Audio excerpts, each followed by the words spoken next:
ओम शांति।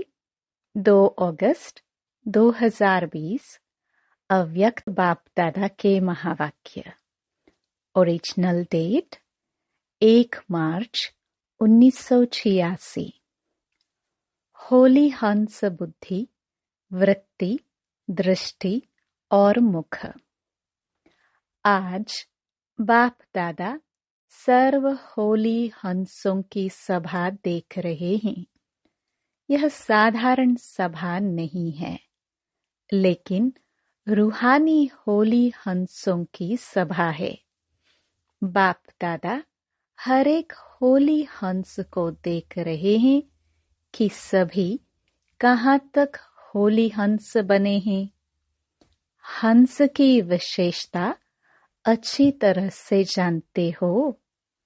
सबसे पहले हंस बुद्धि अर्थात सदा हर आत्मा के प्रति श्रेष्ठ और शुभ सोचने वाले। होली हंस अर्थात कंकर और रत्न को अच्छी तरह परखने वाले और फिर धारण करने वाले। पहले हर आत्मा के भाव को परखने वाले और फिर धारण करने वाले। कभी भी बुद्धि में किसी भी आत्मा के प्रति अशुभ व साधारण भाव धारण करने वाले न हो। सदा शुभ भाव और शुभ भावना धारण करना। भाव जानने से कभी भी किसी के साधारण स्वभाव या व्यर्थ स्वभाव का प्रभाव नहीं पड़ेगा। शुभ भाव, शुभ भावना, जिसको भाव स्वभाव कहते हो, जो व्यर्थ है उनको बदलने का है। बाप दादा देख रहे हैं ऐसे हंस बुद्धि कहाँ तक बने हैं। ऐसे ही हंस वृत्ति अर्थात सदा हर आत्मा के प्रति श्रेष्ठ कल्याण की वृत्ति। हर आत्मा के अकल्याण की बातें सुनते देखते भी अकल्याण को कल्याण की वृत्ति से बदल लेना। इसको कहते हैं होली हंस वृत्ति। अपने कल्याण की वृत्ति से औरों को भी बदल सकते हो। उनके अकल्याण की वृत्ति को अपने कल्याण की वृत्ति से बदल लेना, यही होली हंस का कर्तव्य है। इसी प्रमाण दृष्टि से सदा हर आत्मा के प्रति श्रेष्ठ शुद्ध स्नेह की दृष्टि हो। कैसा भी हो, लेकिन अपनी तरफ से सबके प्रति रूहानी आत्मिक स्नेह की दृष्टि धारण करना। इसको कहते हैं होली हंस दृष्टि। इसी प्रकार बोल में भी पहले सुनाया है, बुरा बोल अलग चीज है, वह तो ब्राह्मणों का बदल गया है, लेकिन व्यर्थ बोल को भी होली हंस मुख नहीं कहेंगे। मुख भी होली हंस मुख हो, जिसके मुख से कभी व्यर्थ ना निकले। इसको कहेंगे हंस मुख स्थिति। तो होली हंस बुद्धि, वृत्ति, दृष्टि और मुख। जब यह पवित्र अर्थात श्रेष्ठ बन जाते हैं तो स्वतः ही होली हंस की स्थिति का प्रत्यक्ष प्रभाव दिखाई देता है। तो सभी अपने आप को देखो कि कहाँ तक सदा होली हंस बन चलते फिरते हैं, क्योंकि स्व उन्नति का समय ज्यादा नहीं रहा है। इसलिए अपने आप को चेक करो और चेंज करो। इस समय का परिवर्तन बहुत काल के परिवर्तन वाली गोल्डन दुनिया के अधिकारी बनाएगा। यह इशारा बाप दादा ने पहले भी दिया है। स्व की तरफ डबल अंडरलाइन से अटेंशन सभी का है। थोड़े समय का अटेंशन है और बहुत काल के अटेंशन के फल स्वरूप श्रेष्ठ प्राप्ति की प्रारब्ध है। इसलिए यह थोड़ा समय बहुत श्रेष्ठ सुहावना है। मेहनत भी नहीं है, सिर्फ जो बाप ने कहा और धारण किया, और धारण करने से प्रैक्टिकल स्वतः ही होगा। होली हंस का काम ही है धारण करना। तो ऐसे होली हंसों की यह सभा है ना। नॉलेजफुल बन गए, व्यर्थ व साधारण को अच्छी तरह से समझ गए हो, तो समझने के बाद कर्म में स्वतः ही आता है। वैसे भी साधारण भाषा में यही कहते हो ना कि अभी मेरे को समझ में आया, फिर करने के बिना रह नहीं सकते हो। तो पहले यह चेक करो कि साधारण अथवा व्यर्थ क्या है। कभी व्यर्थ या साधारण को ही श्रेष्ठ तो नहीं समझ लेते। इसलिए पहले पहले मुख्य है होली हंस बुद्धि। उसमें स्वतः ही परखने की शक्ति आ ही जाती है, क्योंकि व्यर्थ संकल्प और व्यर्थ समय तब जाता जब उसकी परख नहीं रहती कि यह राइट है या रॉन्ग है। अपने व्यर्थ को रॉन्ग को राइट समझ लेते हैं, तब ही ज्यादा व्यर्थ समय जाता है व्यर्थ, लेकिन समझते हैं कि मैं समर्थ राइट सोच रही हूँ, जो मैंने कहा वही राइट है। इसी में परखने की शक्ति न होने के कारण मन की शक्ति, समय की शक्ति, वाणी की शक्ति सब चली जाती है और दूसरे से मेहनत लेने का बोझ भी चढ़ता है। कारण क्योंकि होली हंस बुद्धि नहीं बने हैं। तो बाप दादा सभी होली हंसों को फिर से यही इशारा दे रहे हैं कि उल्टे को उल्टा नहीं करो। यह है ही उल्टा, यह नहीं सोचो, लेकिन उल्टे को सुलटा कैसे करूं, यह सोचो। इसको कहा जाता है कल्याण की भावना। श्रेष्ठ भाव, शुभ भावना से अपने व्यर्थ भाव, स्वभाव और दूसरे के भाव, स्वभाव को परिवर्तन करने की विजय प्राप्त करेंगे। समझा? पहले स्व पर विजयी, फिर सर्व पर विजयी, फिर प्रकृति पर विजयी बनेंगे। यह तीनों विजय आपको विजयी माला का मणका बनाएंगी।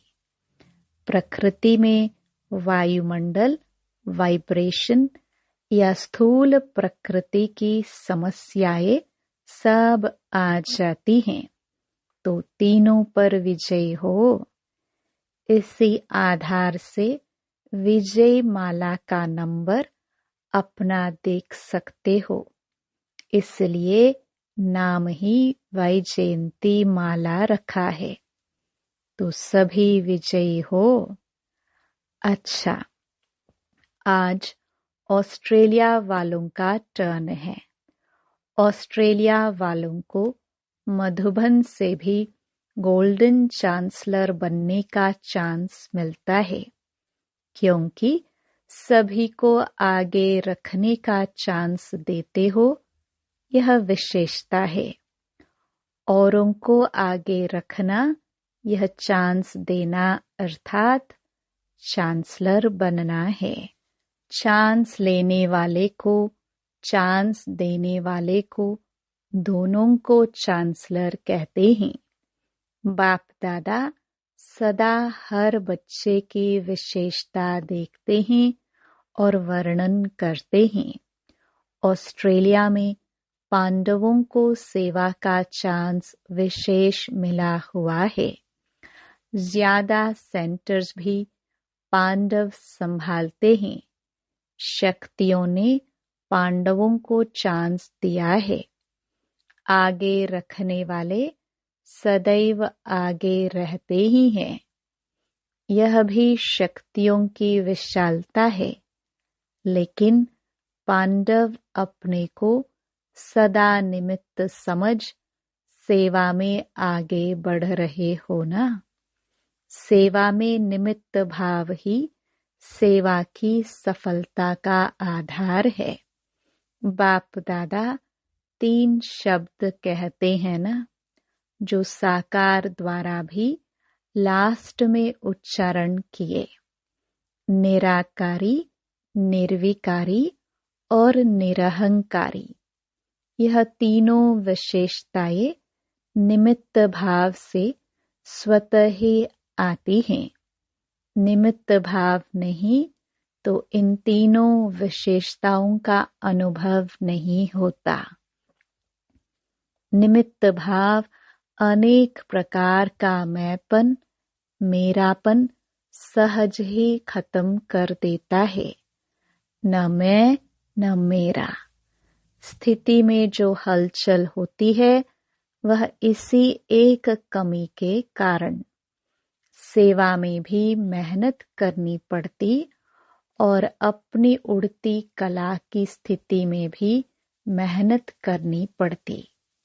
निमित्त है अर्थात निमित्त बनाने वाला सदा याद रहे। तो इसी विशेषता से सदा सेवा की वृद्धि करते हुए आगे बढ़ रहे हो ना। सेवा का विस्तार होना यह भी सेवा की सफलता की निशानी है। अभी अचल अडोल स्थिति के अच्छे अनुभवी हो गए हो। समझा? ऑस्ट्रेलिया अर्थात कुछ एक्स्ट्रा है जो औरों में नहीं है। ऑस्ट्रेलिया में और वैरायटी गुजराती आदि नहीं है। चैरिटी बिगिंस एट होम का काम ज्यादा किया है। हम जिन्स को जगाया है। कुमार कुमारियों का अच्छा कल्याण हो रहा है। इस जीवन में अपने जीवन का श्रेष्ठ फैसला करना होता है। अपनी जीवन बना ली तो सदा के लिए श्रेष्ठ बन गए। उल्टी सीढ़ी चढ़ने से बच गए। बाप दादा खुश होते हैं कि एक दो से अनेक दीपक जग दीपमाला बना रहे हैं। उमंग उत्साह अच्छा है। सेवा में बिजी रहने से उन्नति अच्छी कर रहे हैं। एक तो निमित्त भाव की बात सुनाई, दूसरा जो सेवा के निमित्त बनते उन्हों के लिए स्व उन्नति व सेवा की उन्नति प्रति एक विशेष स्लोगन सेफ्टी का साधन है। हम निमित्त बने हुए जो करेंगे हमें देख सब करेंगे, क्योंकि सेवा के निमित्त बनना अर्थात स्टेज पर आना। जैसे कोई पाठधारी जब स्टेज पर आता है तो कितना अटेंशन रखता है। तो सेवा के निमित्त बनना अर्थात स्टेज पर पार्ट बजाना। स्टेज तरफ सभी की नजर होती है और जो जितना हीरो एक्टर होता उस पर ज्यादा नजर होती है। तो यह स्लोगन सेफ्टी का साधन है। इससे स्वतः ही उड़ती कला का अनुभव करेंगे। वैसे तो चाहे सेंटर पर रहते व कहाँ भी रहकर सेवा करते, सेवाधारी तो सब हैं। कई अपने निमित्त स्थानों पर रहकर सेवा का चांस लेते, वह भी सेवा की स्टेज पर हैं। सेवा के सिवाय अपने समय को व्यर्थ नहीं गंवाना चाहिए। सेवा का भी खाता बहुत जमा होता है। सच्ची दिल से सेवा करने वाले अपना खाता बहुत अच्छी तरह से जमा कर रहे हैं। बाप दादा के पास हर एक बच्चे का आदि से अंत तक सेवा का खाता है और ऑटोमेटिकली उसमें जमा होता रहता है। एक एक का अकाउंट नहीं रखना पड़ता है। अकाउंट रखने वालों के पास बहुत फाइल होती हैं। बाप के पास स्थूल फाइल कोई नहीं है। 1 सेकंड में हर एक का आदि से अभी तक का रजिस्टर सेकंड में इमर्ज होता है। ऑटोमेटिक जमा होता रहता है। ऐसे कभी नहीं समझना हमको तो कोई देखता नहीं, समझता नहीं। बाप दादा के पास तो जो जैसा है, जितना करता है, जिस स्टेज से करता है, सब जमा होता है। फाइल नहीं है लेकिन फाइनल है। ऑस्ट्रेलिया में शक्तियों ने बाप का बनने की, बाप को पहचान, बाप से स्नेह निभाने में हिम्मत बहुत अच्छी दिखाई है। हलचल की भूल होती है, वह तो कई स्थान के, धरनी के या टोटल पिछले जीवन के संस्कार कारण हलचल आती है। उनको भी पार कर स्नेह के बंधन में आगे बढ़ते रहते हैं। इसलिए बाप दादा शक्तियों की हिम्मत पर मुबारक देते हैं। एक बल, एक भरोसा आगे बढ़ा रहा है। तो शक्तियों की हिम्मत और पांडवों का सेवा का उमंग दोनों पंख पक्के हो गए हैं। सेवा के क्षेत्र में पांडव भी महावीर बन आगे बढ़ रहे हैं। हलचल को पार करने में होशियार हैं। सभी का चित्र वही है। पांडव मोटे, ताजे, लंबे, चौड़े दिखाते हैं क्योंकि स्थिति ऐसी ऊंची और मजबूत है। इसलिए पांडव ऊंचे और बहादुर दिखाए हैं। ऑस्ट्रेलिया वाले रहमदिल भी ज्यादा है। भटकती हुई आत्माओं के ऊपर रहमदिल बन सेवा में आगे बढ़ रहे हैं। वे कभी सेवा के बिना रह नहीं सकते। बाप दादा को बच्चों के आगे बढ़ने की विशेषता पर